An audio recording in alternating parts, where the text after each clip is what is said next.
Vantagens tributárias. Uma sociedade anônima pode fazer muitas coisas que a pessoa física não pode, como pagar despesas antes de pagar impostos. Isto é uma especialização muito empolgante, mas não necessária, a menos que você tenha grandes ativos ou uma empresa. Os empregados ganham e o imposto é descontado na fonte. Assim, eles têm que tentar sobreviver com o que sobra. Uma sociedade anônima fatura, gasta tudo o que pode e paga imposto sobre o que sobra. É uma das principais brechas tributárias de que se valem os ricos. É fácil constituí-las e não são dispendiosas se seus próprios investimentos geram um bom fluxo de caixa. Por exemplo, se você é dono de sua sociedade anônima, suas férias podem ser reuniões do conselho no Havaí. Prestações de carro, seguros, concertos são despesas da sociedade. A mensalidade da academia de ginástica é uma despesa da sociedade. A maioria das refeições em restaurante pode ser considerada como despesa, e assim por diante. Mas faça-o legalmente antes de pagar o imposto. 2. Proteção contra processos judiciais. Vivemos em uma sociedade litigiosa. Todos querem uma parte de seu dinheiro. Os ricos escondem boa parte de sua fortuna por meio de sociedades anônimas e fundos fiduciários para proteger seus ativos dos credores. Quando alguém processa uma pessoa rica, depara-se frequentemente com camadas de proteção legal e descobre, finalmente, que a pessoa rica não possui, de fato, nada. Os ricos controlam tudo, mas não possuem nada. Os pobres e a classe média tentam ser donos de tudo e o perdem para o governo ou para outros cidadãos que gostam de processar os ricos. Eles aprenderam com a história de Robin Hood: tire dos ricos, dê aos pobres. Não é o objetivo deste livro entrar nos detalhes da propriedade de uma sociedade anônima. Mas se você possui qualquer tipo de ativo legítimo, eu sugeriria que você pensasse o mais rápido possível em saber mais a respeito dos benefícios e da proteção oferecidos por uma sociedade anônima.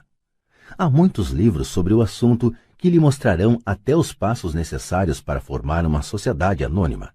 Um livro em especial, Think and Grow Rich, oferece conhecimentos importantes sobre o assunto. O QI financeiro é, na verdade, a sinergia de várias habilidades e talentos, mas eu diria que é uma combinação das 4 habilidades técnicas mencionadas anteriormente, o que constitui a inteligência financeira básica. Se você aspira a uma grande fortuna, é a combinação dessas habilidades que amplificará a sua inteligência financeira. Em resumo, os ricos com sociedades anônimas: 1. Ganham. 2. Gastam. 3. Pagam impostos. As pessoas que trabalham para empresas: 1. Ganham. 2. Pagam impostos. 3. Gastam. Como parte de sua estratégia financeira geral, recomendamos firmemente que você agrupe seus ativos sob o manto de uma sociedade anônima. Capítulo 6. Lição 5. Os ricos inventam dinheiro.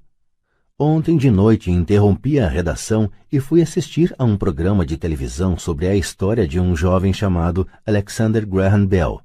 Bell acabara de patentear o telefone e estava tendo dificuldades crescentes em função da grande demanda por seu novo invento.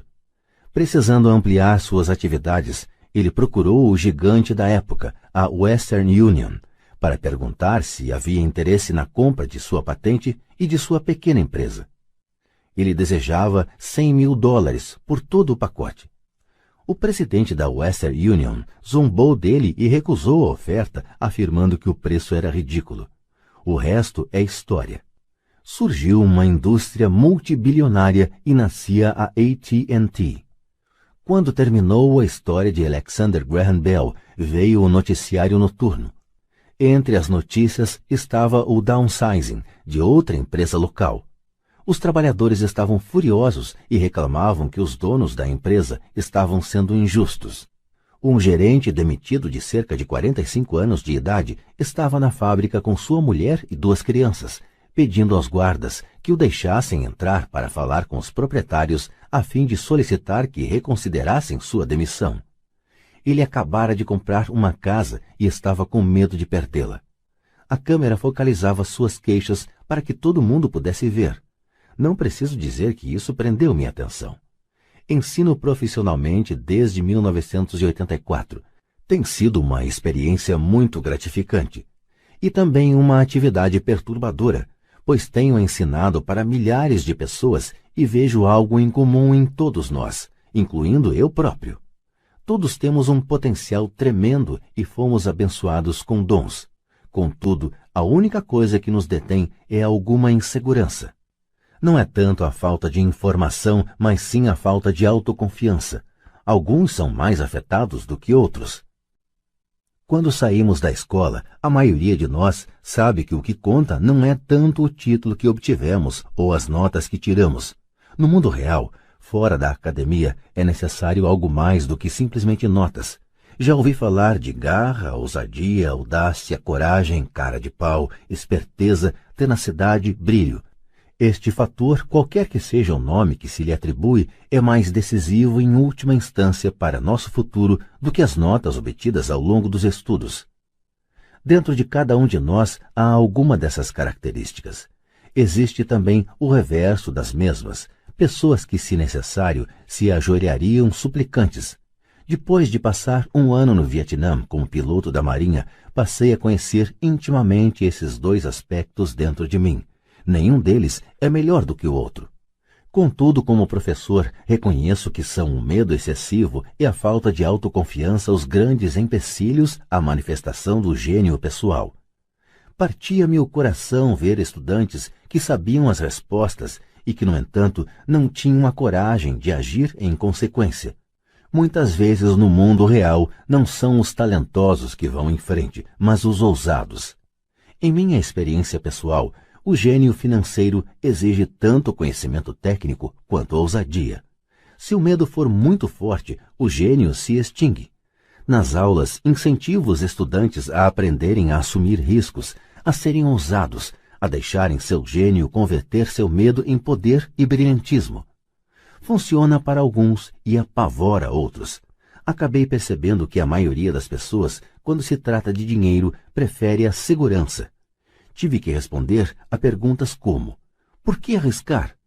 Por que me dar ao trabalho de desenvolver meu QI financeiro? Por que me alfabetizar financeiramente? E a resposta é: para ter mais opções. Há grandes mudanças à nossa frente. Comecei com a história do jovem inventor Alexander Graham Bell. Nos próximos anos haverá mais pessoas como ele. Haverá centenas de pessoas como Bill Gates e empresas extremamente bem-sucedidas como a Microsoft, sendo criadas a cada ano, em todo o mundo. E também haverá muito mais falências, demissões e downsizing. Então, por que se preocupar em desenvolver o QI financeiro? Ninguém pode responder isso a não ser você. Contudo, posso dizer por que eu o faço. Faço porque esta é a época mais empolgante para se viver. Prefiro saudar a mudança do que temê-la. Prefiro me entusiasmar com a possibilidade de ganhar milhões do que me preocupar com não conseguir um aumento de salário. O período em que nos encontramos é arrebatador, não tem precedentes na história mundial. As gerações futuras olharão para esta época e verão o quanto de vibração deve ter havido. Terá sido a morte do velho e o nascimento do novo. Terá sido tumultuada e empolgante. Então, por que se preocupar em desenvolver o QI financeiro? Porque se você o fizer, poderá prosperar muito. E se você não o fizer, este será um período apavorante. Será uma época em que as pessoas seguem ousadamente em frente, enquanto outras se agarram a modos de vida decadentes. Há 300 anos, a terra era riqueza, de modo que quem a possuísse, possuía a riqueza. Então apareceram as fábricas, e a produção e os Estados Unidos ascenderam ao domínio. Os industriais eram os donos da riqueza. Hoje é a informação. E a pessoa que tiver a informação na hora certa terá a riqueza. O problema é que a informação voa em volta do mundo à velocidade da luz. A nova riqueza não fica restrita por limites e fronteiras, como ocorria com as fábricas. As mudanças serão mais aceleradas e dramáticas. Haverá um aumento impressionante de novos multimilionários, e haverá também os que ficam para trás. Atualmente vejo tantas pessoas com dificuldades, trabalhando mais arduamente simplesmente porque se agarram às velhas ideias. Querem que tudo seja como era antes, resistem à mudança. Conheço pessoas que estão perdendo seus empregos e suas casas e que culpam a tecnologia ou a economia ou o chefe. Infelizmente, elas não percebem que elas próprias podem ser o problema. Velhas ideias são seu maior passivo. É um passivo simplesmente porque não conseguem perceber que aquela ideia ou maneira de fazer alguma coisa que era um ativo ontem não mais existe. Uma tarde estava ensinando a investir utilizando um jogo de tabuleiro cash flow que inventei como uma ferramenta de ensino. Um amigo tinha trazido consigo uma conhecida para assistir à aula.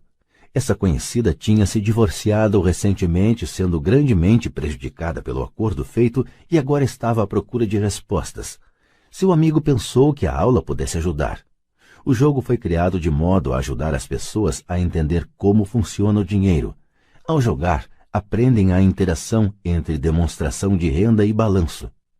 Elas aprendem como o dinheiro flui entre os dois e como a trajetória para a riqueza depende de aumentar o montante gerado mensalmente pela coluna de ativos até o ponto que este supere nossas despesas mensais. Uma vez atingido esse ponto, você pode abandonar a corrida dos ratos e entrar na pista da alta velocidade. Como disse, algumas pessoas odeiam o jogo, outras adoram e algumas não entendem. Essa mulher perdeu uma valiosa oportunidade de aprender. Logo no começo do jogo, ela tirou um cartão em que aparecia uma lancha. No início ficou feliz. Oh, ganhei uma lancha! Então, quando o amigo tentou lhe explicar como funcionavam as contas de sua demonstração de renda e de seu balanço, ela ficou frustrada porque nunca gostara de matemática. O resto dos jogadores de sua mesa ficou esperando enquanto o amigo lhe explicava a relação entre demonstração de renda, balanço e fluxo de caixa mensal. De repente, ela percebeu como os números se encaixavam e que a lancha a estava comendo viva. No correr do jogo, também foi atingida pelo downsizing e teve um filho. Para ela, foi um jogo terrível. Depois da aula, seu amigo se aproximou de mim e disse que ela estava perturbada. Viera para a aula pensando em aprender a investir e não gostara do tempo gasto com um jogo bobo. Seu amigo tentou levá-la a pensar se o jogo não teria se refletido nela de alguma forma. Com essa sugestão, a mulher pediu o dinheiro de volta. Disse que a mera ideia de que o jogo pudesse ter algo a ver com ela era ridícula. Seu dinheiro foi rapidamente devolvido e ela foi embora. Desde 1984, ganho milhões simplesmente fazendo o que o sistema de ensino não faz. Na escola, a maioria dos professores faz exposições. Eu detestava exposições quando estudante, logo me aborrecia e minha mente começava a divagar. Em 1984, comecei a ensinar por meio de jogos e simulações. Sempre incentivei os estudantes adultos a pensar nos jogos como uma reflexão sobre o que eles já sabem e sobre o que precisam ainda aprender. É um sistema de feedback instantâneo. Em lugar de um professor fazendo uma exposição para o aluno, o jogo lhe devolve uma exposição personalizada, feita sob medida para você. O amigo da mulher que foi embora me ligou mais tarde contando o que estava acontecendo. Ele disse que a amiga estava ótima e se acalmara. Depois de mais calma, ela começou a ver alguma relação entre o jogo e sua vida. Embora ela e o marido não possuíssem uma lancha, tinha tudo o que se pode imaginar. Ela estava furiosa depois do divórcio, tanto porque ele a deixara por uma mulher mais nova, quanto pelo fato de em 20 anos de casamento eles terem acumulado poucos ativos. Não havia quase nada a dividir. Os 20 anos de casamento tinham sido muito divertidos, mas tudo o que eles tinham acumulado era um monte de badulaques. Ela percebeu, ao fazer as contas, a demonstração de renda e o balanço, que sua raiva decorria do fato de não entendê-las. Ela tinha acreditado que as finanças eram um assunto de homem. Ela cuidava da casa e da vida social e ele tratava das finanças. Estava agora certa de que nos últimos 5 anos de casamento ele ocultara dinheiro dela. Ela estava furiosa consigo mesma por não ter visto para onde o dinheiro ia, tanto quanto por não ter descoberto a existência da outra mulher.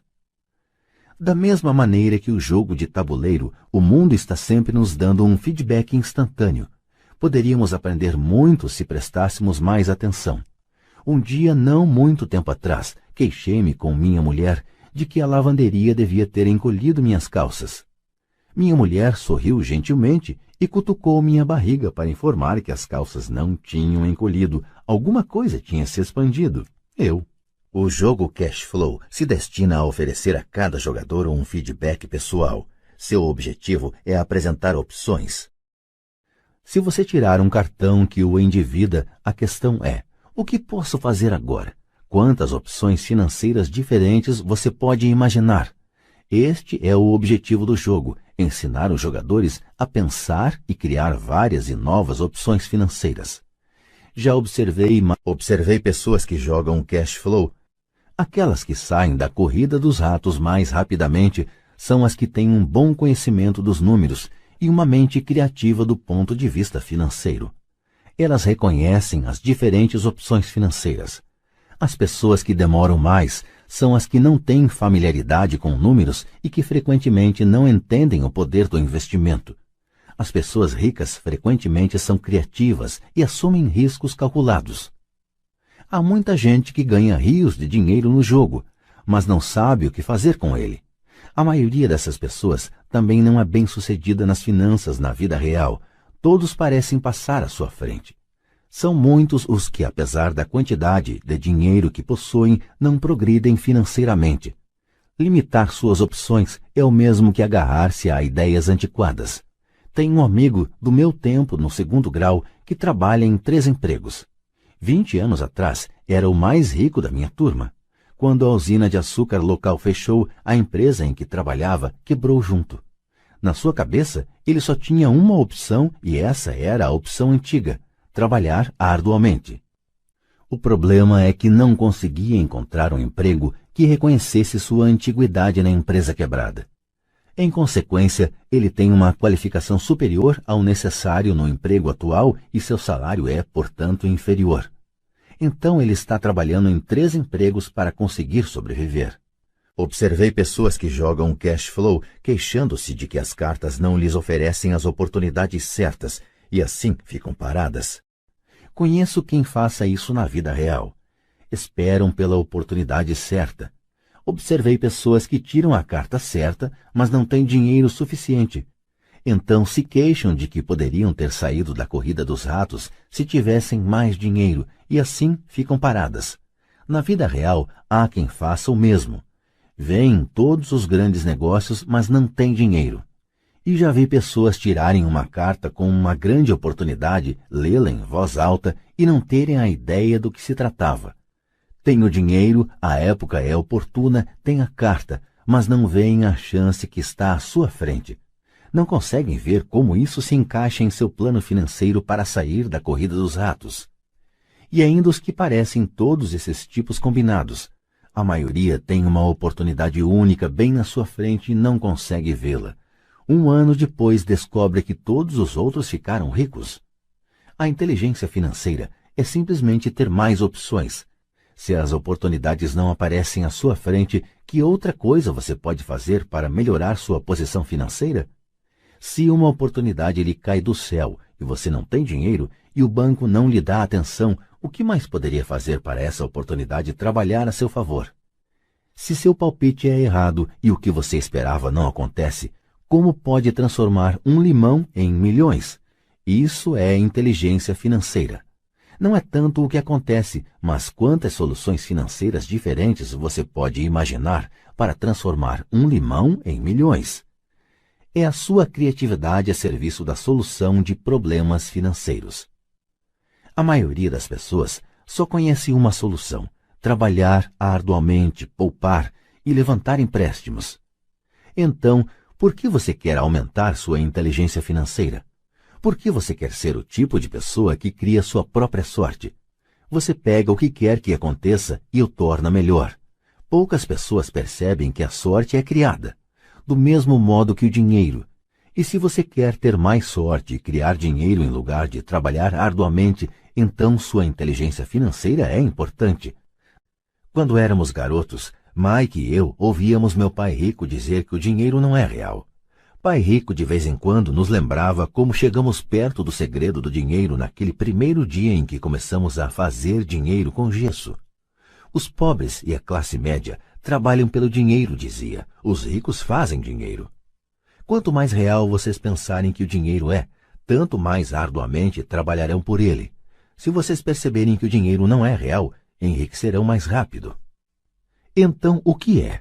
Era a pergunta que Mike e eu repetíamos frequentemente. O que é a moeda se não é real? O que nós concordamos que seja, era tudo que Pai Rico respondia. O ativo mais poderoso que todos nós possuímos é nossa mente. Se for bem treinada, pode criar uma imensa riqueza no que parece ser um instante. Riqueza muito além dos sonhos de reis ou rainhas há 300 anos. Uma mente não treinada também pode criar pobreza externa que perdura por muito tempo quando é transmitida às famílias. Na era da informação, o dinheiro cresce exponencialmente. Algumas poucas pessoas estão se tornando fabulosamente ricas a partir do nada, apenas com ideias e acordos. Se você perguntar a muitas pessoas que negociam com ações ou outros investimentos como meio de vida, elas dirão que veem isso acontecer a toda hora. Milhões podem ser ganhos instantaneamente a partir do nada. E ao dizer nada, estão querendo dizer que não há dinheiro sendo trocado. Tudo é feito por um acordo, um sinal manual do pregão, um sinal na tela de um corretor em Lisboa, originado por um corretor em Toronto e de volta a Lisboa, um telefonema para meu corretor para comprar e outro, logo a seguir, para vender. O dinheiro não muda de mãos. Os acordos mudam. Então, por que desenvolver seu gênio financeiro? Só você pode responder a isso. Eu só posso dizer porque tenho estado desenvolvendo essa área de minha inteligência. Eu o faço porque quero ganhar dinheiro rapidamente. Não porque eu precise, mas porque quero. É um processo de aprendizado fantástico. Desenvolvo meu QI financeiro porque quero participar do maior jogo do mundo. E de minha maneira pequena gostaria de ser parte dessa evolução sem precedentes da humanidade, a era em que os seres humanos não trabalham com seus corpos, mas apenas com suas mentes. Aliás, nestas é onde está a ação. É o que está acontecendo, é fantástico, é apavorante e é divertido. É por isso que invisto em minha inteligência financeira, desenvolvendo o ativo mais poderoso que possuo. Quero estar junto das pessoas que se dirigem ousadamente para a frente. Não quero estar entre os que ficam para trás. Vou lhe apresentar um exemplo simples de criação de dinheiro. No início da década de 1990, a economia de Phoenix estava em situação deplorável. Assistia na televisão ao Bom Dia América, quando um consultor financeiro começou a prever dias de desgraça e sombra. Seu conselho era: poupe seu dinheiro. Guarde $100 a cada mês, dizia, e em 40 anos você será um multimilionário. Bem, fazer uma poupança mensal é uma orientação válida. É uma opção, a opção que a maioria das pessoas encamparia. O problema é o seguinte: torna-nos cegos ao que está acontecendo à nossa volta. Perdem-se grandes oportunidades de um ganho maior. O mundo passa ao largo daqueles que optam por esse caminho. Como disse, a economia estava em situação deplorável naquele momento. Para os investidores, essa é a condição perfeita do mercado. Parte de meu dinheiro estava aplicado em ações e apartamentos. Tinha pouco dinheiro em mãos. Como todos estavam se desfazendo de coisas, eu estava comprando. Eu não estava poupando, estava investindo. Minha mulher e eu tínhamos mais de $1 milhão trabalhando em um mercado que crescia rapidamente. Era a melhor oportunidade para investir. A economia encontrava-se em má situação. Eu não podia deixar aqueles pequenos negócios passarem ao largo. Casas que valiam $100 mil estavam agora sendo oferecidas por $75 mil.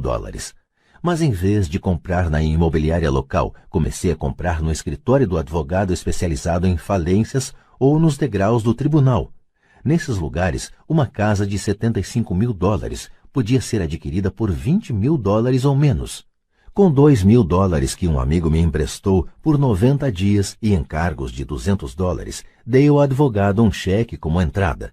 Enquanto a aquisição estava sendo processada, coloquei um anúncio no jornal oferecendo uma casa que valia $75 mil por $60 mil, sem entrada. Choveram telefonemas. Depois de verificado o cadastro dos possíveis compradores e de que a casa fora passada para meu nome, os interessados puderam vê-la. Foi uma loucura. Em alguns minutos a casa estava vendida. Pedi ao comprador $2.500 como taxa de processamento, o que foi logo pago imediatamente, e depois a transação passou às mãos da financeira. Devolvi a meu amigo os $2.000 com um adicional de $200. Ele ficou feliz, o comprador da casa ficou feliz, o advogado ficou feliz e eu fiquei feliz. Vendi por $60.000 uma casa que me custou $20.000. Os $40.000 foram criados com o dinheiro que estava em minha coluna de ativos na forma de uma promissória do comprador. Tempo total de trabalho, 5 horas. Agora que você está alfabetizado financeiramente e lê os números, mostrarei por que isto é um exemplo de dinheiro sendo inventado. Nessa fase de mercado deprimido, minha mulher e eu fizemos 6 de tais simples transações nas horas vagas. Enquanto o grosso de nosso dinheiro estava aplicado em imóveis maiores e em ações, conseguimos criar mais de $190.000 em ativos, promissórias a juros de 10% a partir dessas 6 transações de compra, cria e venda. Isso representa uma renda anual de aproximadamente $19.000, boa parte dos quais abrigados sob o manto de nossa sociedade anônima. Esses $19.000 anuais se destinarão, sobretudo, a pagar os carros de nossa empresa, gasolina, viagens, seguros, jantares com clientes e outros. Quando o governo tributa essa renda, ela já foi gasta em despesas legalmente dedutíveis. Isso foi um exemplo simples de como o dinheiro é inventado, criado e protegido usando-se inteligência financeira. Pergunte-se quanto tempo levaria para poupar $190.000. O banco lhe pagaria um juro de 10% sobre esse dinheiro? E a promissória é de 30 anos? Espero que eles nunca me paguem os $190.000. Eu teria que pagar impostos se eles me pagassem o principal e, além disso, $19.000 pagos ao longo de 30 anos geram uma renda de pouco mais de $500.000. Já vi pessoas perguntarem o que aconteceria se o comprador não pagasse. Também seria bom. O mercado imobiliário de Phoenix foi entre 1994 e 1997 um dos mais quentes do país. Aquela casa de $60.000 teria sido retomada e revendida por $70.000, mais outros $2.500 a título de despesas de processamento, e ainda seria um bom negócio para o novo comprador, e o processo prosseguiria. Se você lembra, a primeira vez que vendi essa casa, devolvi os $2.000. Tecnicamente não pus dinheiro na transação. Meu retorno sobre o investimento ROI é infinito. Mantivemos a sigla em inglês ROI, Return of Investment, por esta ser frequentemente encontrada em publicações financeiras. Esse é um exemplo de um monte de dinheiro sendo feito a partir do nada. Na segunda transação, quando revendi, eu teria posto $2.000 de meu bolso e renovado o empréstimo por 30 anos. Qual teria sido o ROI se eu recebi dinheiro para fazer dinheiro? Não sei, mas sem dúvida é muito mais do que seria obtido poupando $100 todo mês, o que na verdade acaba sendo equivalente a $150, porque se trata de uma renda, já descontado o imposto durante 40 anos a 5%, e que novamente sofrerá tributação de 5%. Não é algo muito inteligente. Pode ser seguro, mas não é esperto. Atualmente, em 1997, quando estou escrevendo este livro, as condições de mercado são exatamente o oposto do registrado 5 anos atrás. O mercado de Phoenix é a inveja dos Estados Unidos. As casas que eram vendidas a $60.000 valem agora $110.000. Há ainda oportunidades, mas me custariam um ativo valioso, meu tempo, sair por aí atrás delas. São raras. Mas hoje há milhares de compradores buscando esses negócios e apenas uns poucos fariam sentido financeiramente. O mercado mudou. É tempo de mudar e buscar outras oportunidades para sua coluna de ativos. Você não pode fazer isso aqui. Isso é contra a lei. Você está mentindo. Ouço esses comentários com muito mais frequência do que você pode me mostrar como fazer isso. A matemática é simples. Você não precisa de álgebra ou de cálculo. Não escrevo muito porque a financeira cuida do lado legal da transação e do controle do pagamento. Não preciso consertar tetos ou instalações hidráulicas, porque os proprietários cuidam disso. É a casa deles. De vez em quando alguém não paga. E isso é muito bom porque há multas de mora ou eles se mudam e a propriedade é vendida de novo. O sistema judiciário cuida disso. Pode até não funcionar na sua região. As condições de mercado podem ser diferentes, mas o exemplo ilustra como um processo financeiro simples cria centenas de milhares de dólares com pouco dinheiro e baixo risco. É um exemplo de dinheiro sendo apenas um contrato. Qualquer pessoa com instrução secundária pode fazer isso. Contudo, muita gente não o faz. Muita gente segue o conselho padrão. Trabalhe arduamente e poupe dinheiro. Com cerca de 30 horas de trabalho, foram criados aproximadamente 190 mil dólares na coluna de ativos sem se pagar impostos. O que lhe parece mais complicado? 1. Trabalhar arduamente, pagar impostos com alíquota de 50%, poupar o que sobra. Suas poupanças rendem 5%, que também são tributados. Ou 2. Despender tempo para desenvolver sua inteligência financeira e dominar o poder de seu cérebro e a coluna dos ativos? Acrescente a isso o tempo, e este é um dos seus maiores ativos, que levará para poupar 190 mil dólares se você escolher a opção 1. Agora você pode entender por que balanço a cabeça silenciosamente quando ouço pais dizerem: meu filho está indo muito bem na escola e está recebendo uma boa instrução. Pode ser bom, mas é adequado? Sei que essa estratégia de investimento é pequena. Foi usada para mostrar como o pequeno pode transformar-se em grande. Novamente, meu sucesso reflete a importância de um sólido embasamento financeiro, o que começa com uma boa instrução financeira. Já disse antes, mas vale a pena repetir. A inteligência financeira é constituída por estas 4 habilidades técnicas. 1. A alfabetização financeira, a capacidade de entender números. 2. Estratégias de investimento, a ciência do dinheiro fazendo dinheiro. 3. O mercado, oferta e demanda. Alexander Graham Bell deu ao mercado o que esse desejava. Bill Gates fez o mesmo. Uma casa de 75 mil dólares, oferecida por 60 mil dólares e que custou 20 mil dólares, também foi o resultado de perceber uma oportunidade criada pelo mercado. Alguém estava comprando e alguém estava vendendo. 4. A lei. O conhecimento de lei e regulamentos estaduais e nacionais sobre contabilidade e empresas. Recomendo que se jogue dentro das regras. São os fundamentos básicos ou a combinação destas habilidades o necessário para ser bem-sucedido na busca da riqueza, seja pela compra e venda de pequenos imóveis, grandes apartamentos, empresas, ações, títulos, fundos mútuos, metais preciosos, cartões de beisebol ou coisas do gênero. Por volta de 1996, o mercado imobiliário tinha se recuperado e todos estavam entrando. O mercado de ações estava em alta e todos estavam entrando.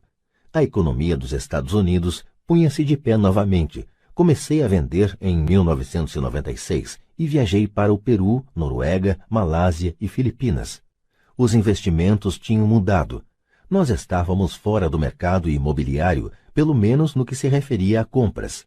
Eu apenas observava o aumento dos valores da coluna de ativos e provavelmente começaria a vender mais para o fim do ano.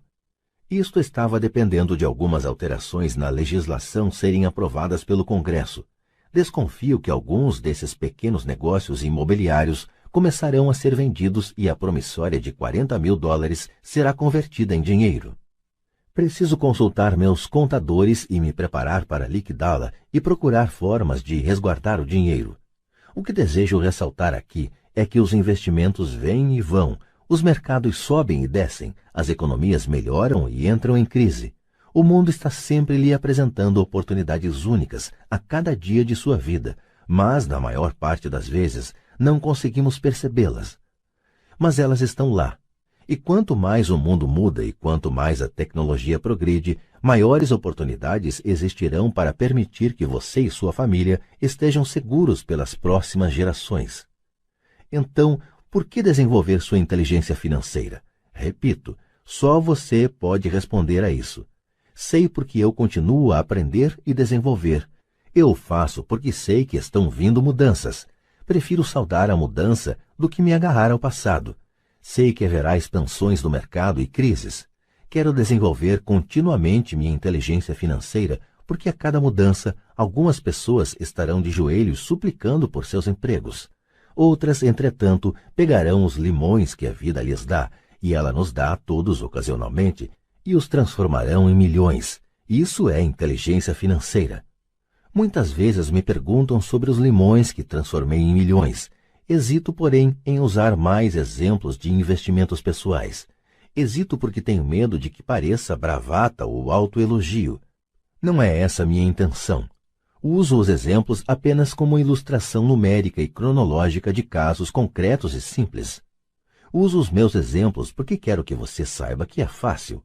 Torna-se mais fácil quanto mais você se familiariza com os 4 pilares da inteligência financeira. Pessoalmente, emprego 2 veículos principais para obter crescimento financeiro: imóveis e ações de pequenas empresas. Os imóveis são a base. Todo dia meus imóveis geram um fluxo de caixa e de tanto em tanto seu valor aumenta. As ações são usadas para obter um crescimento rápido. Não recomendo nada do que faço. Os exemplos são apenas isso, exemplos. Se a oportunidade é muito complexa e eu não entendo o investimento, não faço. Matemática simples e bom senso são tudo o de que se necessita para alcançar sucesso financeiro. Há 5 razões para usar os exemplos. 1. Inspirar as pessoas para que aprendam mais. 2. Mostrar às pessoas que tudo é fácil se o embasamento é sólido. 3. Mostrar que qualquer um pode obter uma grande fortuna. 4.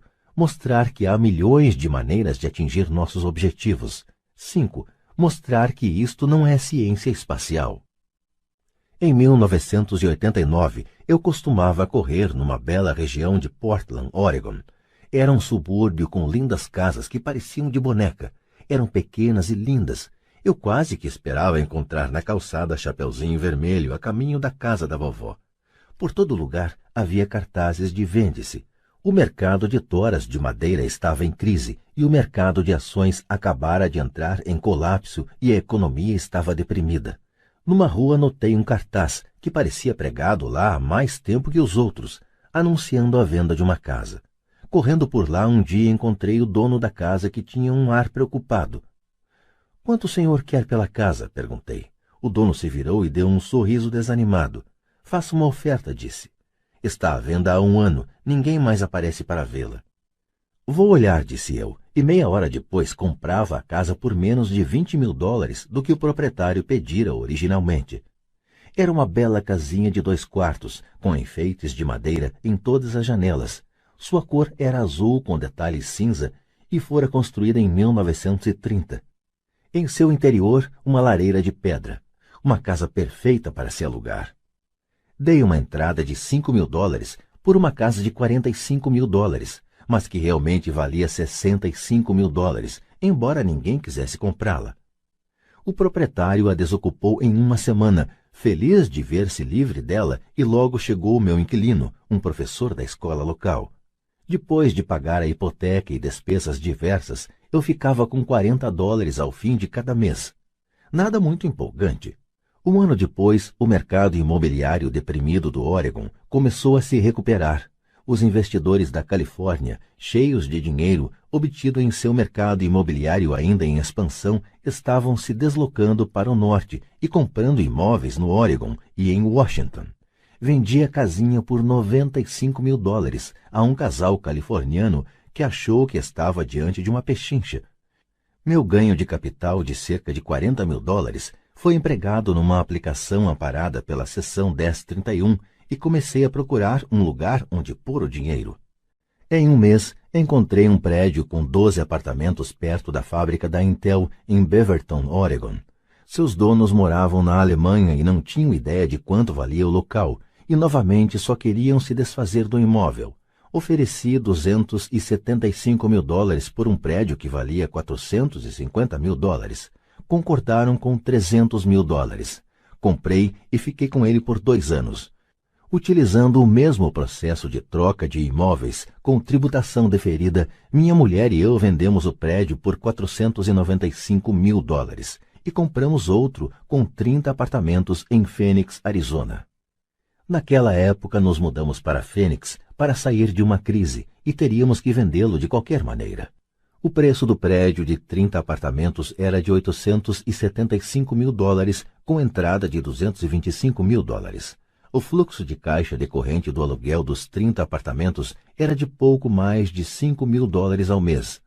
O mercado de imóveis do Arizona começou a subir e em 1996 um investidor do Colorado nos ofereceu $1,2 milhão pelo imóvel. Minha mulher e eu pensamos em vendê-lo, mas decidimos esperar para ver se a legislação relativa a ganhos de capital seria alterada pelo Congresso. Se mudasse o imóvel, deveria aumentar, acredito, outros 15 ou 20%. Além disso, os $5 mil ao mês eram um bom fluxo de caixa. Este exemplo mostra como é possível transformar uma pequena soma de dinheiro em outra muito maior. Repito, é uma questão de entender demonstrações financeiras, estratégias de investimento, sentir o mercado e conhecer as leis. Se as pessoas não são versadas nesses tópicos, então tenderão a seguir o dogma padrão, que é buscar segurança, diversificar e só aplicar em investimentos seguros. O problema é que investimentos seguros muitas vezes são esterilizados. Isto é, são tão seguros que seus ganhos são menores. A maioria das corretoras não tocará em transações especulativas para se proteger a si próprias e a seus clientes. E essa é uma política sábia. Os negócios realmente quentes não são oferecidos aos novatos. Normalmente, os melhores negócios, que tornam os ricos ainda mais ricos, são reservados para aqueles que entendem o jogo. É tecnicamente ilegal oferecer a alguém que não é considerado sofisticado esses negócios especulativos, mas naturalmente acontece. Quanto mais sofisticado me torno, mais oportunidades aparecem no meu caminho. Outro argumento para desenvolver sua inteligência financeira ao longo da vida é simplesmente que mais oportunidades são apresentadas a você. E quanto maior for sua inteligência financeira, mais fácil será reconhecer um bom negócio. Quanto mais aprendo, e há muito a aprender, mais dinheiro ganho, simplesmente porque com o passar dos anos acumulo experiência e sabedoria. Tenho amigos que se aprisionam à segurança, trabalhando com afinco em suas profissões, e que não conseguem adquirir sabedoria financeira, que leva tempo para ser desenvolvida. De modo geral, minha filosofia é plantar sementes em minha coluna de ativos. Essa é minha fórmula. Começo com pouco e planto sementes. Algumas se desenvolvem, outras não. Na nossa empresa imobiliária, há propriedades que valem muitos milhões. É nosso próprio trust de investimento em imóveis.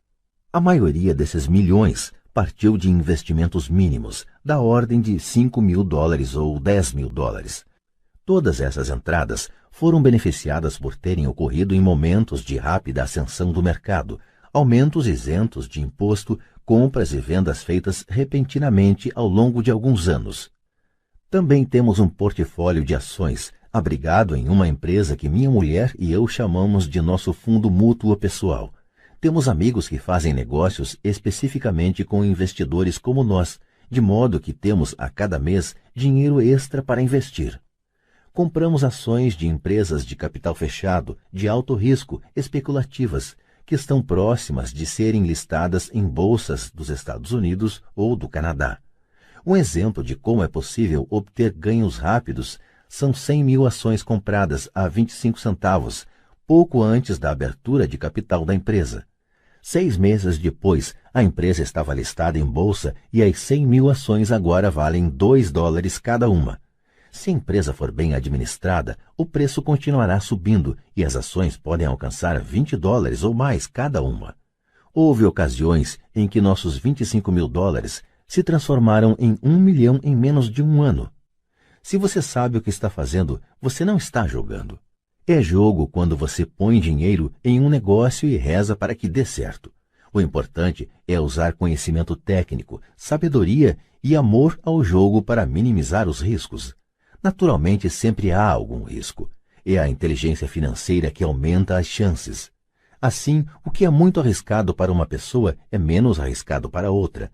Essa é a principal razão pela qual incentivo sempre as pessoas a investir mais em sua instrução financeira do que em ações, imóveis ou outros mercados.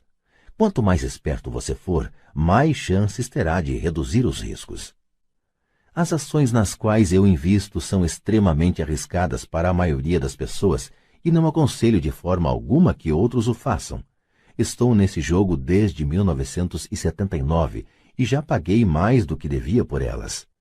Mas se você reler por que tais investimentos são um alto risco para a maioria das pessoas, poderá organizar sua vida de modo diferente, de modo a que a habilidade de pegar $25.000 e transformá-los em $1 milhão em um ano seja de baixo risco para você. Como já disse anteriormente, nada do que escrevi é uma recomendação. São exemplos do que é simples e possível.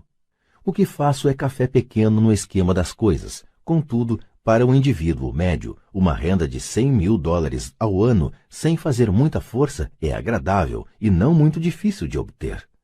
Dependendo do mercado e do quão esperto você for, isso pode ser conseguido num prazo de 5 a 10 anos. Se mantiver suas despesas correntes em um nível modesto, $100.000 como renda adicional é bom, não importando se você trabalha. Você pode trabalhar se quiser ou tirar folga e usar o sistema tributário a seu favor e não contra você. Minha base pessoal são os imóveis. Adoro imóveis porque são estáveis e mudam devagar. Mantenho essa base sólida.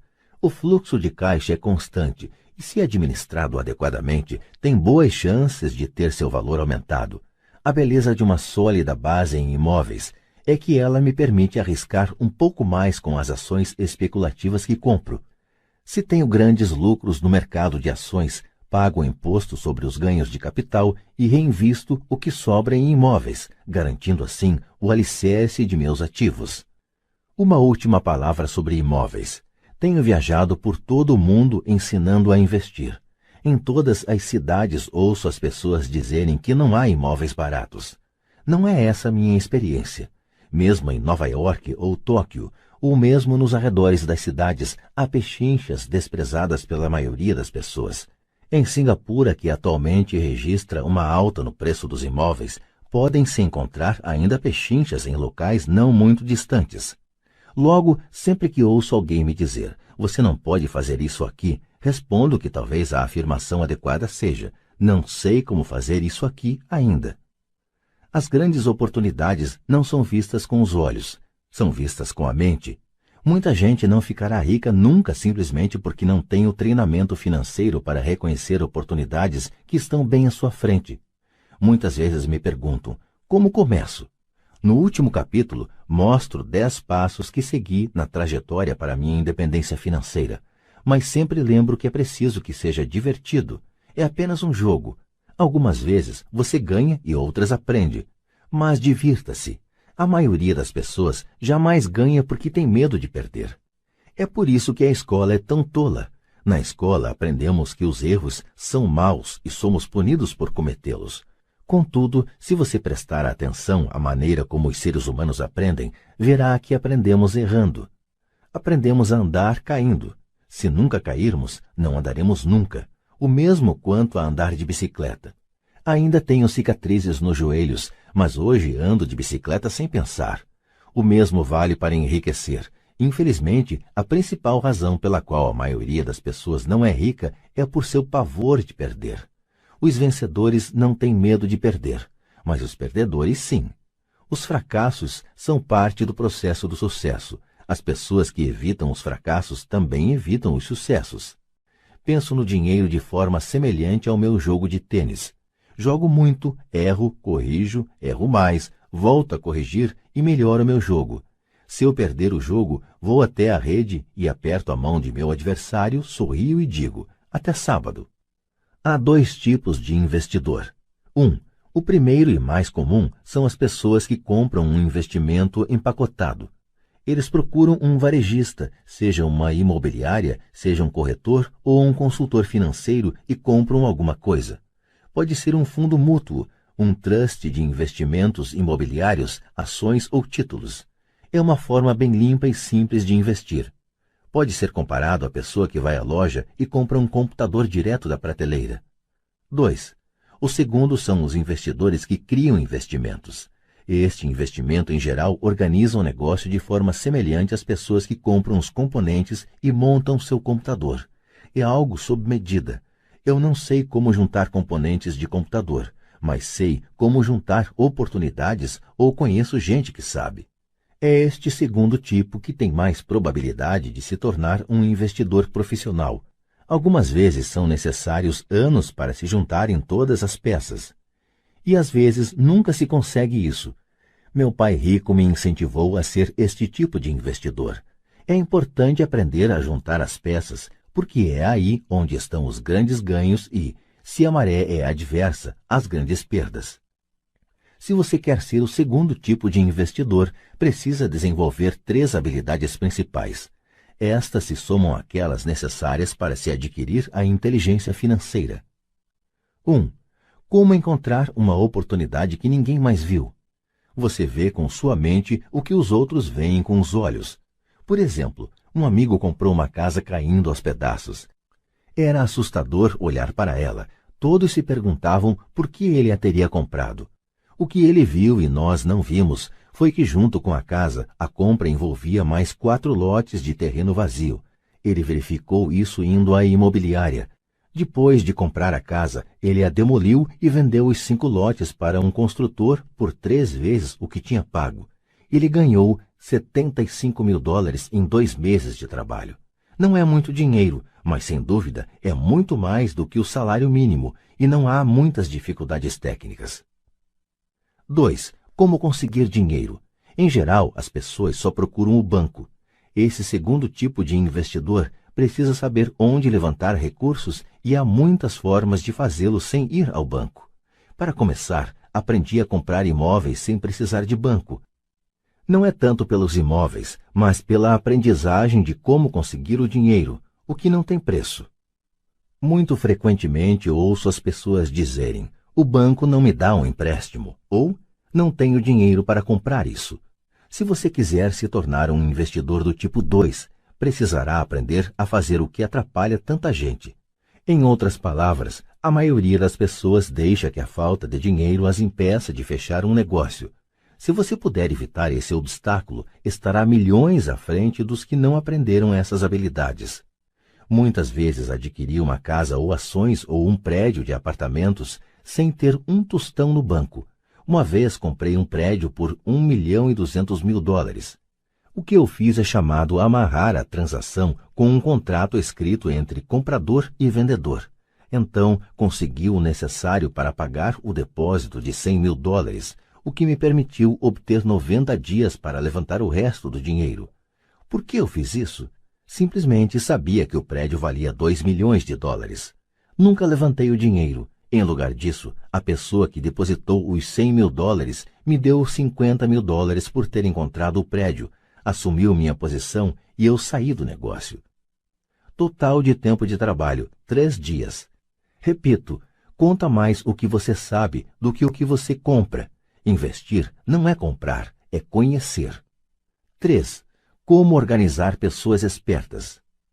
Pessoas inteligentes são aquelas que trabalham com ou contratam uma pessoa mais inteligente do que elas. Quando você precisar de orientação, assegure-se de escolher sabiamente seu conselheiro.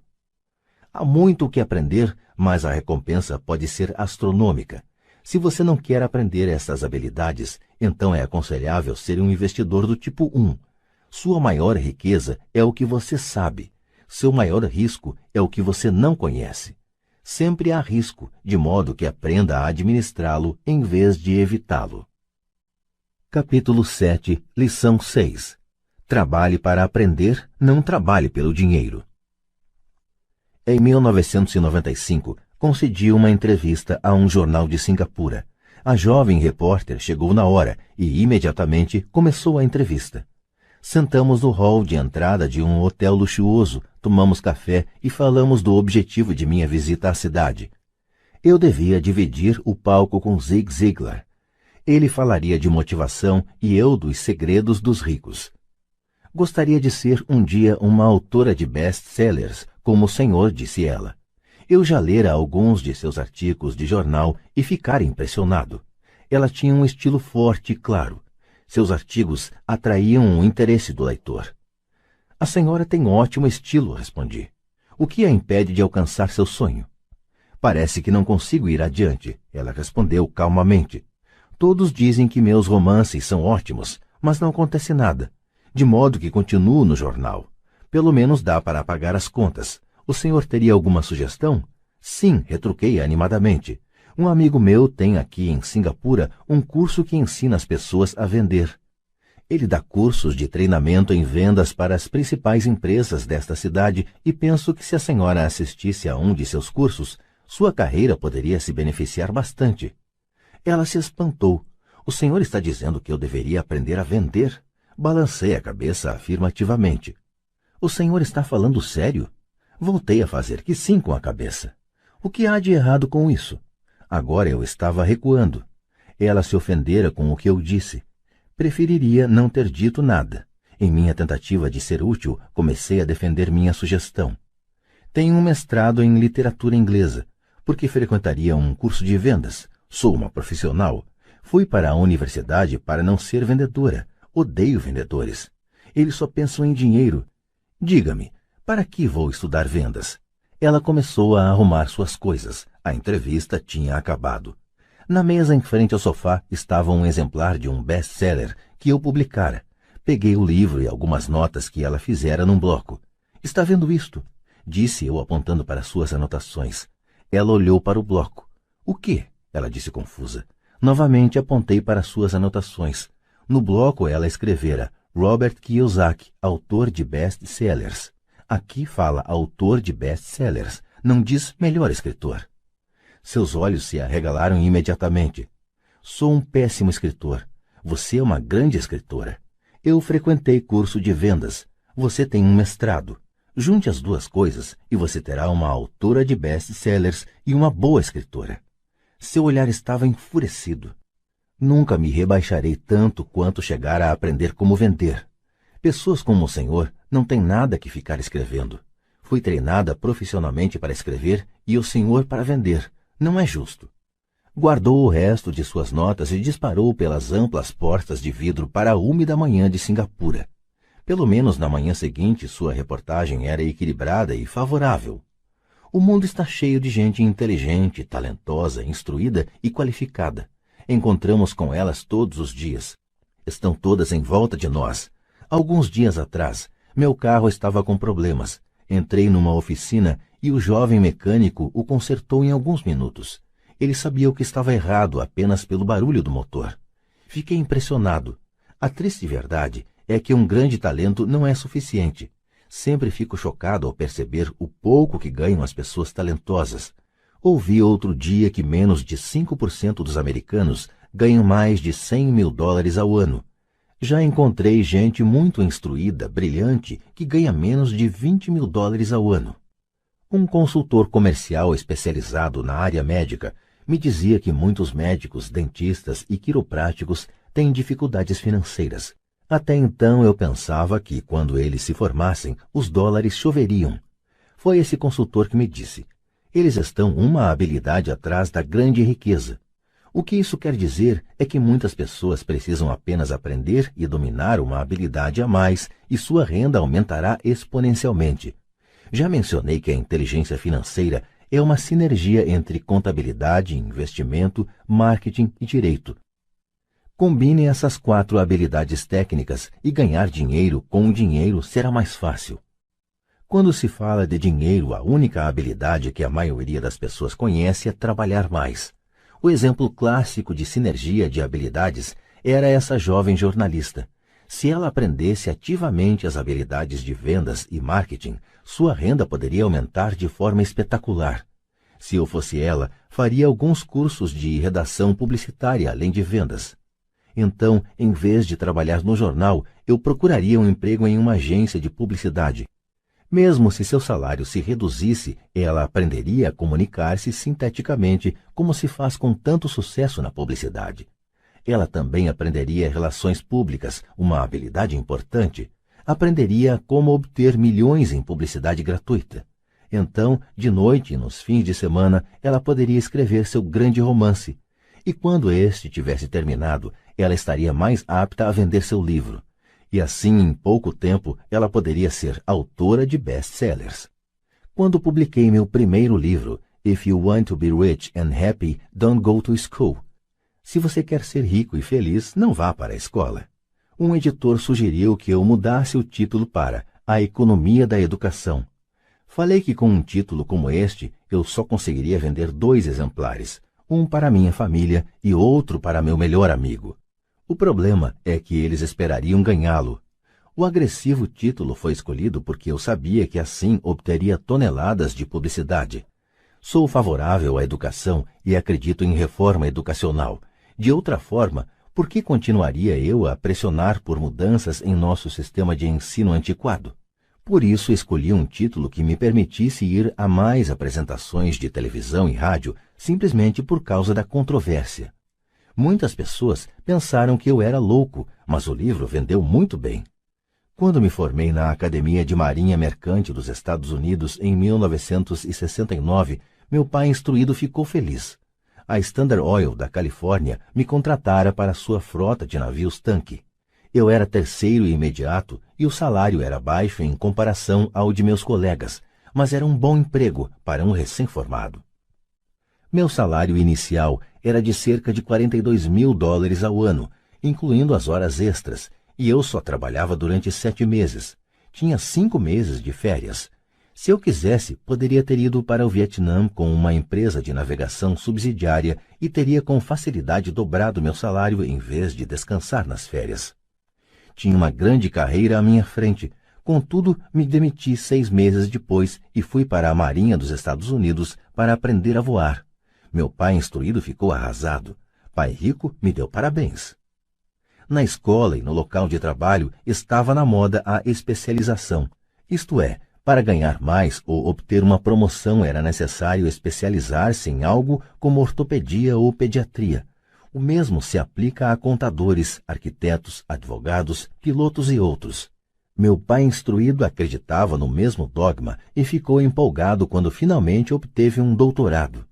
Ele muitas vezes admitia que as escolas recompensam pessoas que estudam mais e mais a respeito de menos e menos. Pai rico me incentivava a fazer exatamente o oposto. Você precisa saber um pouco sobre várias coisas, era a sua sugestão. É por isso que durante anos trabalhei em diferentes áreas de suas empresas. Por um tempo, trabalhei no departamento de contabilidade.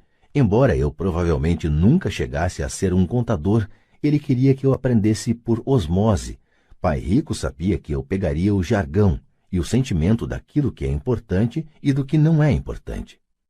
Também trabalhei como ajudante de garçom e como operário na construção, bem como em vendas, reservas e marketing. Ele estava preparando Mike e eu. Ele insistia em que nos sentássemos para assistir a seus encontros com diretores de banco, advogados, contadores e corretores. Queria que conhecêssemos um pouco sobre cada aspecto de seu império. Quando abandonei meu emprego bem pago na Standard Oil, meu pai instruído teve uma conversa séria comigo. Ele estava perturbado.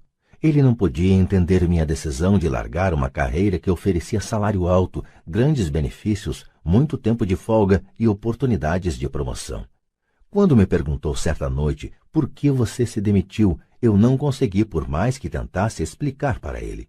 Minha lógica não se encaixava com a lógica dele. O grande problema é que minha lógica era a lógica de meu pai rico. A segurança no emprego era tudo para meu pai instruído. Aprender era tudo para meu pai rico. Meu pai instruído pensou que eu tivesse ido para o curso para aprender a ser um comandante de navio. Pai rico sabia que eu estava lá para estudar comércio internacional.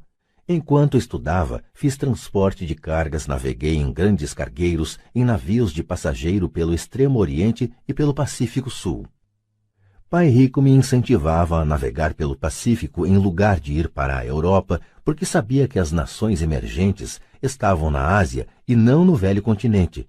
A maioria de meus colegas de turma, incluindo Mike, ainda participava de festas nas suas fraternidades, e eu já estudava comércio, gente, estilos de negócio e culturas no Japão, Taiwan, Tailândia, Singapura, Hong Kong, Vietnã, Coreia, Tahiti, Samoa e Filipinas. Eu também frequentava festas, mas não em fraternidades. Cresci rapidamente. Meu pai instruído não conseguia entender por que eu me demitira do emprego e entrara para a Marinha dos Estados Unidos. Disse-lhe que queria aprender a voar, mas realmente queria aprender a comandar tropas. Pai Rico me explicara que a parte mais difícil da condução de uma empresa é a gestão de pessoas. Ele passara 3 anos no exército. Meu pai instruído tinha sido isento do serviço militar. Pai Rico me falou do valor de aprender a liderar pessoas em situações difíceis. Liderança é o que você precisa aprender agora, dizia. Se você não for um bom líder, receberá um tiro pelas costas, como ocorre nos negócios. Ao voltar do Vietnã, em 1973, me desliguei embora adorasse voar. Consegui um emprego na Xerox Corporation. Fui para lá por uma razão, e esta não estava nos benefícios.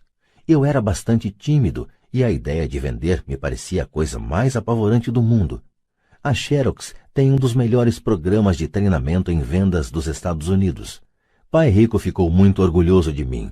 Meu pai, instruído, ficou envergonhado. Sendo um intelectual, considerava que os vendedores estavam abaixo dele. Trabalhei na Xerox durante 4 anos até que superei o medo de bater as portas e ser rejeitado. Ao alcançar permanentemente um lugar entre os 5 maiores vendedores, me demiti e fui em frente, deixando atrás de mim outra grande carreira em uma ótima empresa. Em 1977, formei minha primeira empresa. Pai Rico preparara Mike e eu para assumirmos empresas, de modo que agora eu precisava formá-las e pô-las a funcionar. Meu primeiro produto, uma carteira de nylon e velcro, era fabricado no Extremo Oriente e remetido a um armazém em Nova York, perto da escola que eu frequentara. Minha educação formal estava completa e era tempo de testar minhas asas. Se eu fracassasse, estaria falido. Pai Rico achava que era melhor quebrar antes dos 30. Você ainda tem tempo de se recuperar, era seu conselho.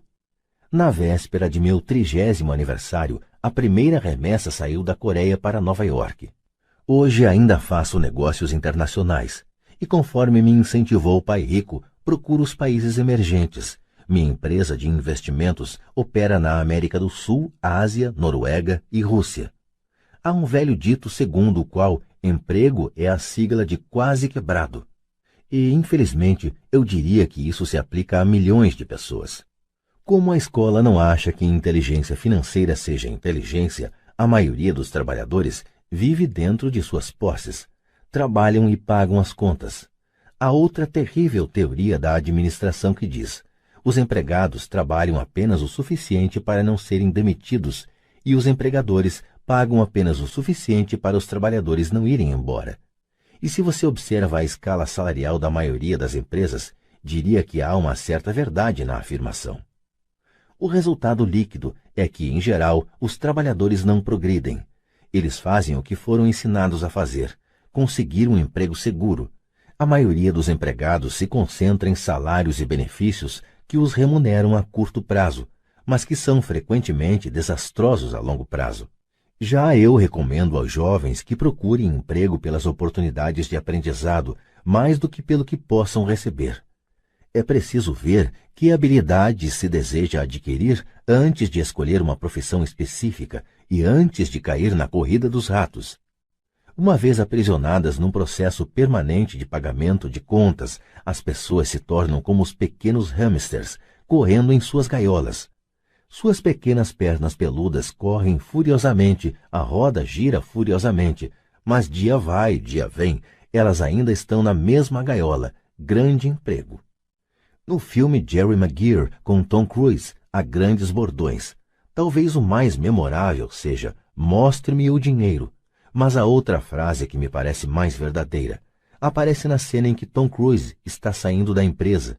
Ele acaba de ser demitido e pergunta para toda a empresa: quem quer me acompanhar? E todos permanecem silenciosos e petrificados. Apenas uma mulher se levanta e diz: eu gostaria, mas daqui a 3 meses serei promovida. A afirmação é provavelmente a mais verdadeira de todo o filme. É o tipo de frase que as pessoas usam para continuar trabalhando de forma a pagar suas contas. Sei que meu pai instruído esperava por seu aumento anual e todo ano ficava desapontado. Então ele voltava a estudar para se tornar mais qualificado, de modo a poder ganhar outro aumento, mas novamente sofria uma decepção. Frequentemente pergunto às pessoas: para onde essa atividade diária está levando você? Como o pequeno hamster, duvido que as pessoas olhem para onde seu trabalho árduo as está levando. O que o futuro oferece? Cyril Brickfield, o antigo diretor executivo da Associação Americana de Aposentados, afirma que as aposentadorias privadas estão um caos. Em primeiro lugar, 50% da força de trabalho não contam atualmente com fundos de pensão. Apenas isso já deveria ser motivo de grande preocupação. E de 75% a 80% dos demais têm aposentadorias desprezíveis, que pagam $55 ou $150 ou $300 por mês. Em seu livro The Retirement Myth, o mito da aposentadoria, Craig S. Carpel escreve: visitei a sede de uma grande empresa nacional de consultoria especializada em aposentadorias e falei com uma diretora administrativa que planeja exuberantes planos para altos executivos.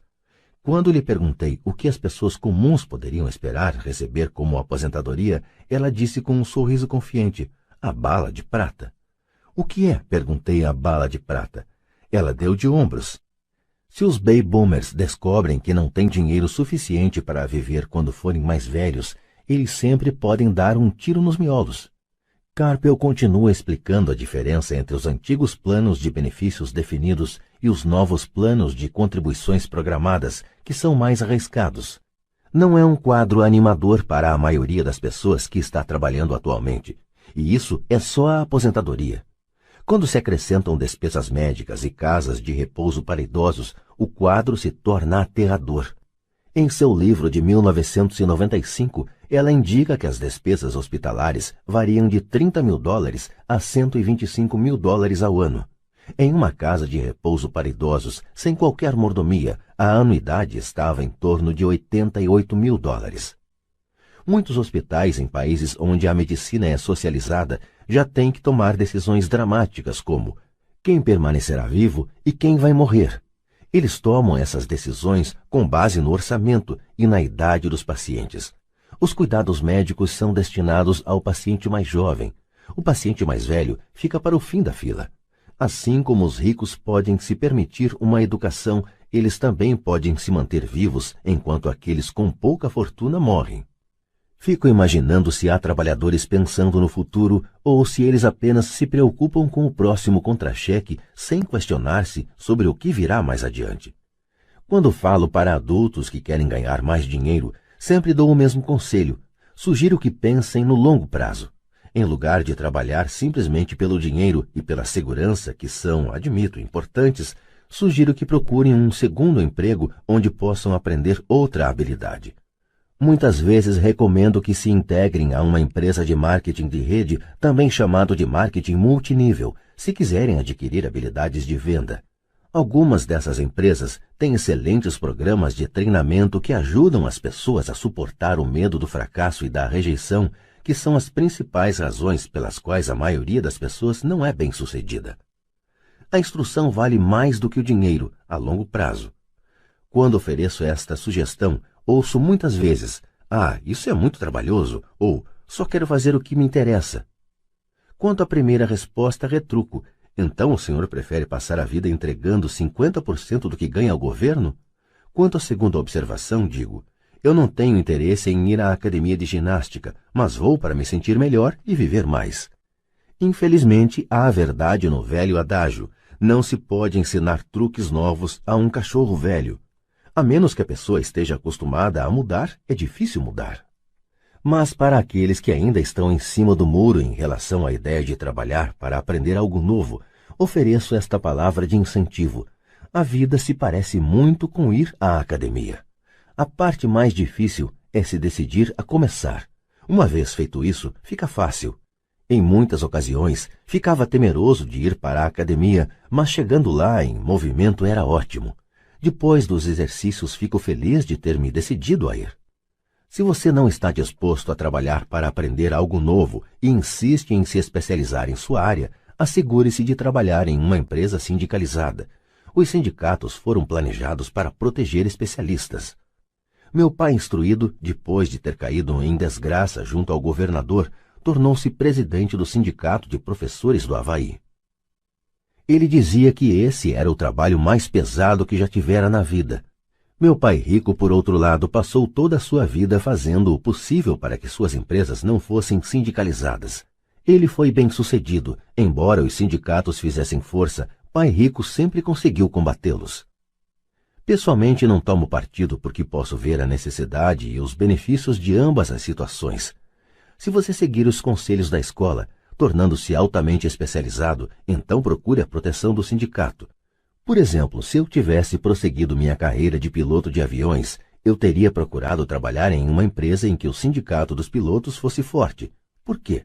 Porque minha vida teria sido dedicada a aprender uma habilidade que só tem valor em um ramo de atividade. Se eu tivesse que abandonar esse ramo, as minhas habilidades não teriam valor em outras atividades. Um piloto sênior com 100 mil horas de voo, ganhando $150 mil ao ano, teria dificuldades em encontrar um emprego com igual remuneração no ensino escolar. As habilidades não se transferem necessariamente de um ramo de atividades para outro. Os pilotos recebem salários altos por possuírem habilidade que não teriam valor, por exemplo, no sistema de ensino. Atualmente se pode dizer o mesmo até no caso dos médicos. Com todas as mudanças ocorridas na medicina, os especialistas têm que se agrupar em organizações médicas, como os planos de saúde. Sem dúvida que os professores precisam se sindicalizar. Atualmente, nos Estados Unidos, o Sindicato dos Professores é o maior e mais rico deles. A Associação Nacional de Educação tem uma força política tremenda. Os professores precisam da proteção de seu sindicato porque suas habilidades também têm escasso valor fora da área da educação. De modo que regra prática é, se for atualmente especializado, sindicalize-se. Quando pergunto às minhas turmas quais de vocês fazem um hambúrguer melhor do que o do McDonald's, quase todos levantam a mão.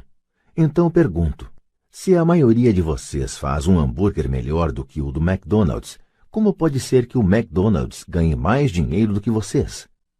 A resposta é óbvia. O McDonald's é um ótimo sistema de negócios.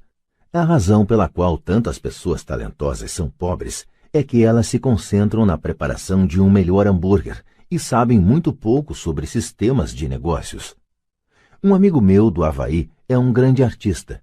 Ganha bastante dinheiro. Um dia, o advogado de sua mãe ligou dizendo que ela lhe deixara $35 mil. Isto é o que sobrou de seus bens depois que o advogado e o governo pegaram sua parte. Imediatamente, ele viu uma oportunidade de aumentar seus negócios, usando parte desse dinheiro em publicidade. 2 meses depois, seu primeiro anúncio em cores, de página inteira, apareceu em uma revista cara voltada para os muito ricos. O anúncio foi publicado durante 3 meses. Ele não teve qualquer retorno e toda a sua herança foi embora. Agora ele quer processar a revista por ter sido enganado. Este é um caso típico de alguém que pode fazer um belo hambúrguer, mas conhece pouco de negócios. Quando eu lhe perguntei o que ele tinha aprendido, sua resposta foi que publicitários são escroques. Então lhe perguntei se ele não gostaria de fazer um curso de vendas e outro de marketing direto. Sua resposta foi: não tenho tempo e não quero jogar dinheiro fora. O mundo está cheio de pessoas talentosas. Com muita frequência, são pobres ou têm dificuldades financeiras ou ganham menos do que poderiam, não pelo que sabem, mas pelo que não sabem. Concentram-se em aperfeiçoar suas habilidades de fazer um melhor hambúrguer, em vez de pensar em como vender e entregar esse hambúrguer. Talvez o McDonald's não faça o melhor hambúrguer, mas é o melhor no ofício de vender e entregar um sanduíche básico médio. Pai pobre queria que eu me especializasse. Era assim que ele achava que se ganhava mais. Mesmo depois de ouvir do governador do Havaí que não poderia mais trabalhar no governo do estado, meu pai instruído continuou me incentivando a me especializar. Pai pobre então encampou a causa do Sindicato dos Professores, fazendo campanhas por mais proteção e maiores benefícios para esses profissionais altamente especializados e instruídos. Ele nunca entendeu que quanto mais especializado você se torna, mais você fica amarrado e dependente dessa especialização. Pai Rico aconselhava Mike e eu a nos prepararmos. Muitas grandes empresas fazem o mesmo, procuram jovens recém-formados nas faculdades e começam a preparar essas pessoas para exercer um dia altos cargos na organização. Esses jovens brilhantes não se especializam em um departamento. Eles percorrem os vários departamentos para aprender todos os aspectos dos sistemas de negócios. Os ricos frequentemente preparam seus filhos ou os filhos dos outros. Ao fazê-lo, seus filhos adquirem uma visão geral das operações da empresa e conhecem a inter-relação entre os vários departamentos. A geração da Segunda Guerra Mundial considerava ruim ficar trocando de emprego. Hoje, considera-se uma atitude inteligente, já que as pessoas ficarão mudando de emprego em lugar de buscar maior especialização, por que não pensar em aprender mais do que em ganhar? No curto prazo, você pode ganhar menos. No longo prazo, resultará em grandes dividendos. As principais habilidades administrativas necessárias para o sucesso são: 1.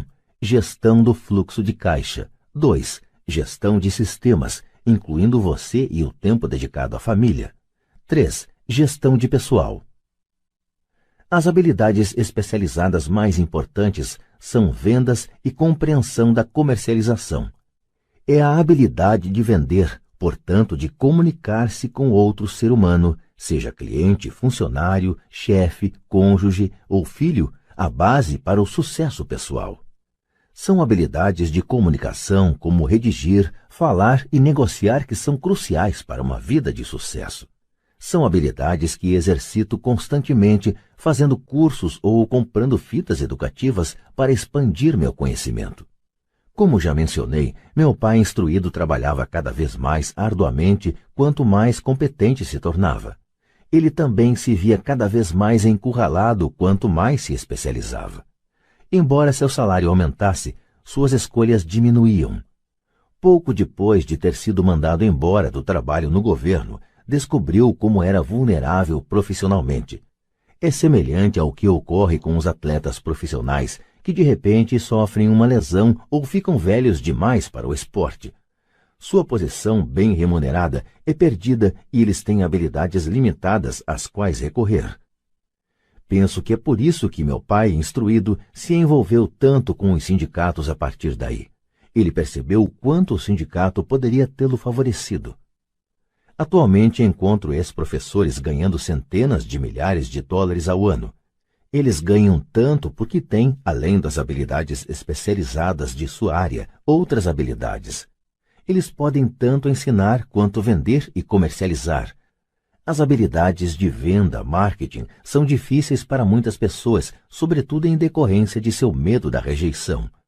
Quanto melhor você se comunicar, negociar e lidar com esse medo da rejeição, tanto mais fácil será a vida. Da mesma maneira que aconselhei aquela jornalista que queria tornar-se autora de best-sellers, repito isso para todos. Ter uma especialização técnica tem seus pontos fortes e fracos. Tenho amigos que são gênios, mas não conseguem comunicar-se efetivamente e, em consequência, seus ganhos são lamentáveis. Eu os aconselho a passar um ano aprendendo a vender. Mesmo se não ganharem nada, sua capacidade de comunicação melhorará. E isso não tem preço. Além de sermos bons aprendizes e vendedores e de entendermos de marketing, devemos ser tanto bons professores quanto bons alunos. Para sermos verdadeiramente ricos, devemos ser capazes tanto de dar quanto de receber. Em casos de dificuldades financeiras, frequentemente o que falta é dar e receber. Sei de muita gente que é pobre porque não é nem bom estudante nem bom mestre.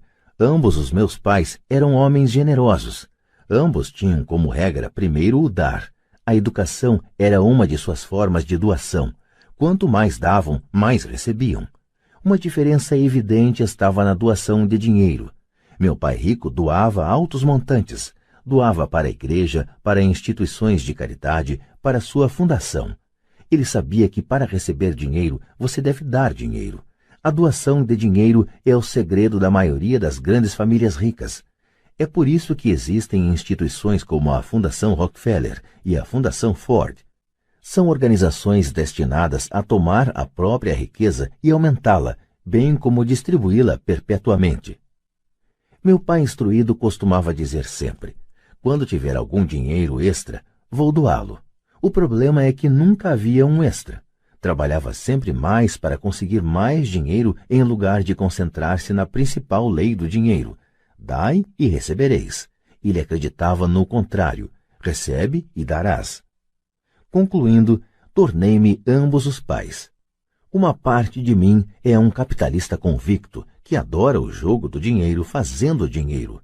A outra é o do mestre socialmente responsável que está profundamente preocupado com o crescente hiato que separa os que têm dos que não têm. Acredito que o principal responsável por esse hiato crescente é o sistema de ensino arcaico. Capítulo 8. Como superar obstáculos. Mesmo que as pessoas tenham estudado e se alfabetizado do ponto de vista financeiro, elas ainda podem enfrentar obstáculos para se tornar financeiramente independentes. Há 5 razões principais que levam pessoas financeiramente alfabetizadas a não desenvolver uma coluna de ativos significativa que poderia render grandes montantes de fluxo de caixa. Colunas de ativos que as poderiam libertar para viver a vida sonhada em lugar de trabalhar em tempo integral apenas para pagar as contas. Essas 5 razões são: 1. Medo. 2. Ceticismo. 3. Preguiça. 4. Maus hábitos. 5. Arrogância. Razão número 1. Superar o medo de perder dinheiro. Nunca encontrei alguém que gostasse realmente de perder dinheiro. E em toda a minha vida, nunca encontrei uma pessoa rica que nunca tivesse perdido dinheiro. Mas encontrei uma porção de gente pobre que nunca perdeu um tostão investindo. O medo de perder dinheiro é real. Todo mundo tem, mesmo os ricos. Mas o problema não está no medo, está na maneira de lidar com as perdas. É a maneira de lidar com o fracasso que faz diferença na vida da gente. E isso serve para qualquer coisa, não apenas para o dinheiro. A principal diferença entre uma pessoa rica e outra pobre está em como elas lidam com esse medo.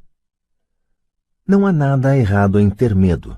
É aceitável ser um covarde quando se trata de dinheiro. Você ainda pode ser rico. Somos todos heróis em algumas circunstâncias e covardes em outras.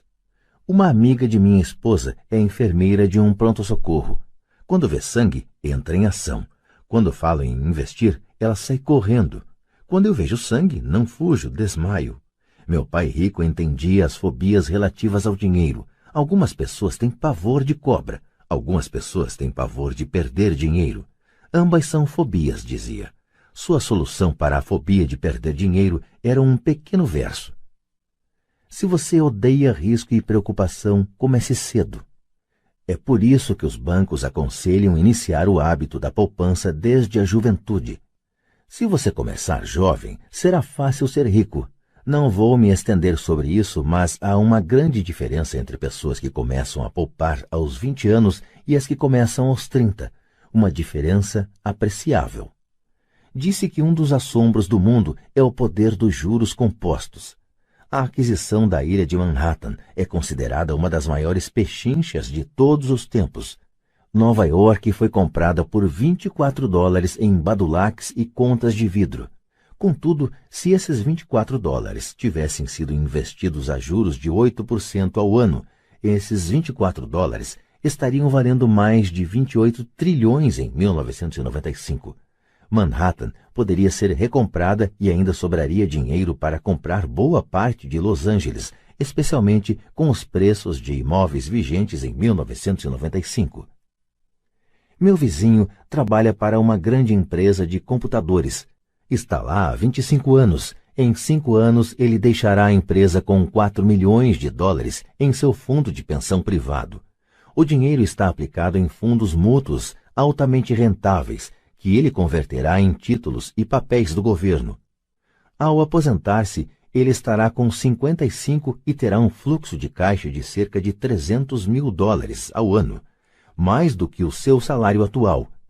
Isto quer dizer que é possível fazer mesmo se você não quer perder ou odeia riscos. Mas precisa começar cedo e fazer um plano de pensão. Além disso, você deveria contratar um consultor financeiro em que confia antes de investir.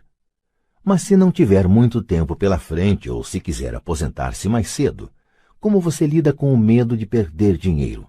Meu pai pobre não fez nada. Ele simplesmente evitava o assunto, recusando-se a discuti-lo. Pai rico, por outro lado, recomendava que eu pensasse como um texano. Gosto do Texas e dos texanos, falava. No Texas, tudo é maior. Quando os texanos ganham, eles ganham muito. E quando perdem, é espetacular. Eles gostam de perder? Perguntei. Não estou dizendo isso. Ninguém gosta de perder. Mostre-me um perdedor feliz e eu lhe mostro um fracassado, respondeu Pai Rico. É da atitude dos texanos em face do risco, da recompensa e do fracasso que estou falando. É como eles encaram a vida. Eles vivem grande. Não como a maioria do pessoal daqui, que vive como baratas quando se trata de dinheiro. Baratas com medo que alguém jogue um facho de luz em cima delas. Gente que se lamoria quando o empregado do armazém erra o troco por 20 centavos. Pai Rico continuou explicando. O que eu mais gosto é da atitude dos texanos. Eles se orgulham de ganhar e se gabam quando perdem. Os texanos têm um ditado: se você for quebrar, quebre em grande estilo. Você não vai querer admitir que quebrou por uma ninharia. A maioria das pessoas aqui tem tanto medo de perder que não tem sequer uma ninharia para perder.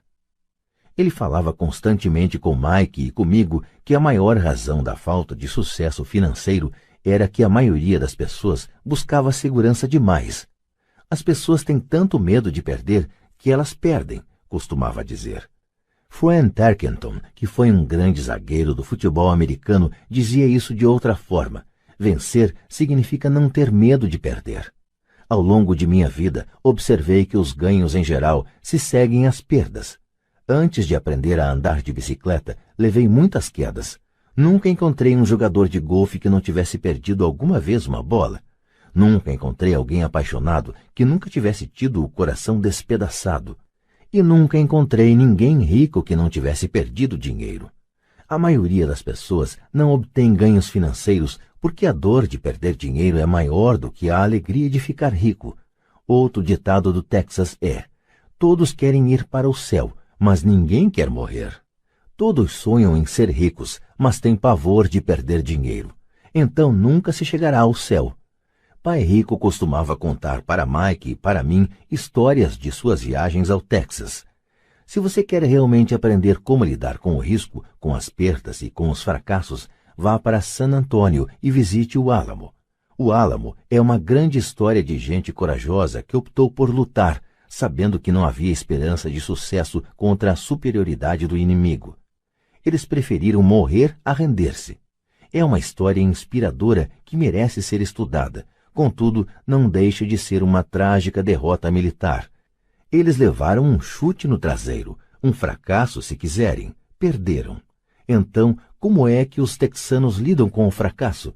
Eles ainda gritam: lembre-se do Álamo. Mike e eu ouvimos esta história muitas vezes. Pai Rico sempre as repetia quando estava entrando em um grande negócio e ficava nervoso. Depois que tinha estudado tudo e era pegar ou largar, ele nos contava a história. Toda vez que sentia medo de cometer um erro ou de perder dinheiro, ele nos contava a história. Ela lhe dava força. Lembrava-lhe que sempre é possível transformar uma perda financeira em um ganho financeiro. Pai Rico sabia que esse fracasso o tornaria mais forte e mais esperto. Não é que ele quisesse perder, apenas sabia quem ele era e como ele aceitaria a perda. Ele pegaria uma perda e a transformaria em um ganho. Isso é que o tornava um vencedor e os outros perdedores. A história lhe dava coragem para avançar quando outros recuavam. É por isso que gosto tanto dos texanos. Eles pegaram um grande fracasso e o transformaram em uma grande atração turística que lhes rende milhões. Provavelmente as palavras que mais significam para mim nos dias de hoje são estas. Os texanos não escondem seus fracassos, são inspirados por eles. pegam seus fracassos e os transformam em gritos de guerra. O fracasso inspira os texanos a se tornarem vencedores. Mas isso não é apenas uma fórmula para os texanos, é uma fórmula para todos os vencedores. É como andar de bicicleta. As quedas foram parte do meu aprendizado. Lembro que elas aumentavam minha determinação de aprender. Não a diminuíam. Também disse que nunca encontrei um jogador de golfe que nunca tivesse perdido uma bola.